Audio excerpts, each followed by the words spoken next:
Hello and good morning. The image that you see on your screen is the very first few images that was actually taken by NASA of our beautiful planet Earth. It's known as the blue marble. And isn't she gorgeous? However, when you start zooming in, one of the things that you will realize is that we are faced with many problems. There are so many different sources of greenhouse gas emissions from our coal-powered plants, oil production, forest burning, the excessive use of fertilization, transportation, landfills, and so on and so forth. In fact, I wanted to start off by congratulating mankind for being such awesome record breakers. Yes, you heard that right. In fact, the hottest temperatures on record have actually occurred in the last 5 years. And we seem to be successfully smashing this record year on year. When we start looking at the global average, like mean temperatures in the 1950s to 1980s, what has happened is that they tend to take on a relatively uniform bell curve. However, over the years, you can see that temperatures have literally shifted towards the higher mean. In fact, extreme temperature events used to only cover 0.1% of our Earth's surface. By extreme weather events, I mean floods, droughts, and forest fires, among others. However, these extreme events now cover about 14.5%, which means that it's 14 times more likely for us to be experiencing such catastrophic events. And the reality is that this really affects our livelihoods, from agriculture, sea level rises, water stress, and the story just doesn't end here. If we were to continue on our current trajectory of plastic consumption patterns, by 2050, we will actually have more plastics than fish in the ocean. Deforestation and the burning of the Amazon forest to make way for growth just isn't sustainable. When will we ever realize that there is no economy without the planet? As I've mentioned earlier on, we have such an amazing track record, and we have been hitting, the highest temperatures ever in the history of mankind, almost on a year-by-year basis.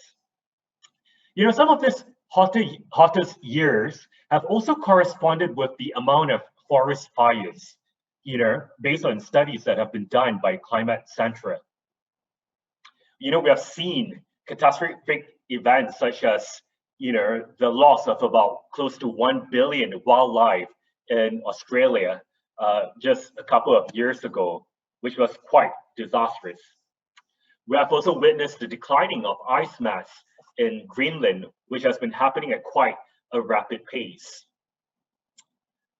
And Greenland's ice, and this is the reality, that they are actually melting 4 times faster than originally thought.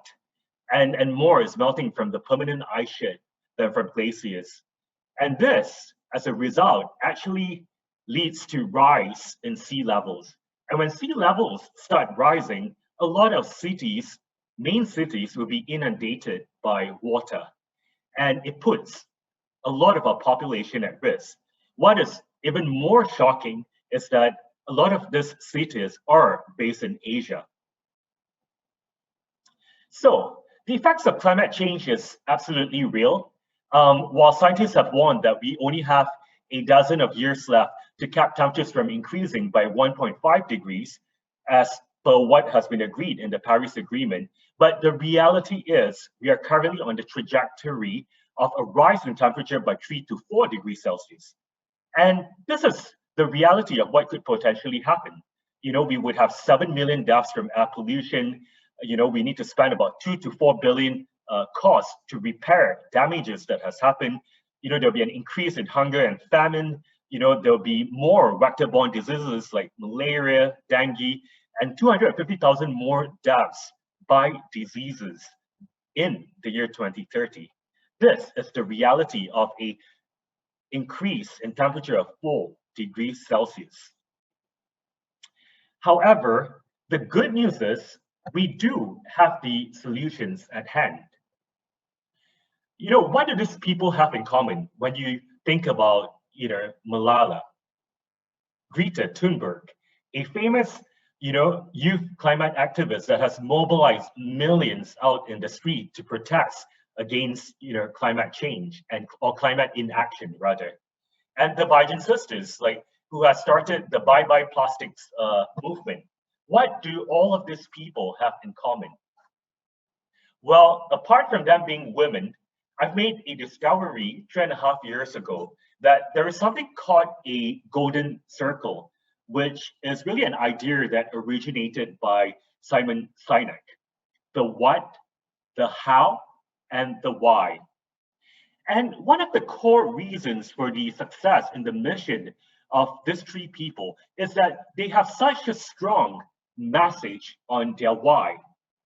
They have a real sense of purpose, which ignites, change in behavior. It gets people to start listening to them and to buy in to their emotional response. Yet, the reality is, how long will people listen? This must be followed very quickly by a call to action in terms of the how and the what.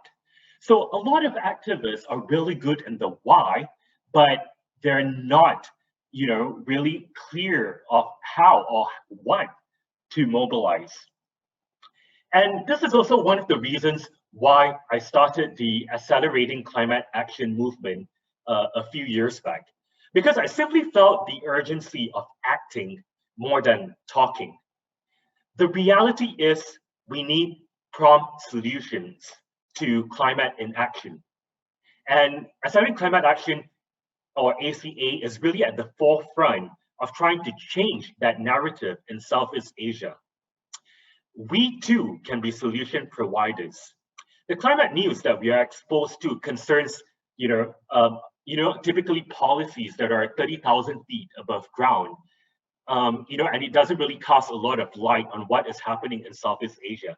This is why we need Southeast Asian youth to really step up, to bring their ideas to the fore, to mobilize action that can help their countries move forward.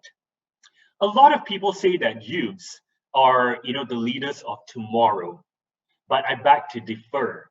I genuinely believe that youths are the leaders of today. And we must inspire and provide them with a platform to support their ideas. So ACA, or Accelerating Climate Action, is a platform, and we are really open to partner with anyone who wants to scale up climate solutions. We have brought this movement to various, international arenas, and we're hoping to continue growing this day by day. Today, after 5 years of the Paris Agreement, scientific evidence shows that we still can do something about it. But we must first decide on the how and the what. We must get behind the science, because really, our world simply depends on it. The world depends on you. So start acting today.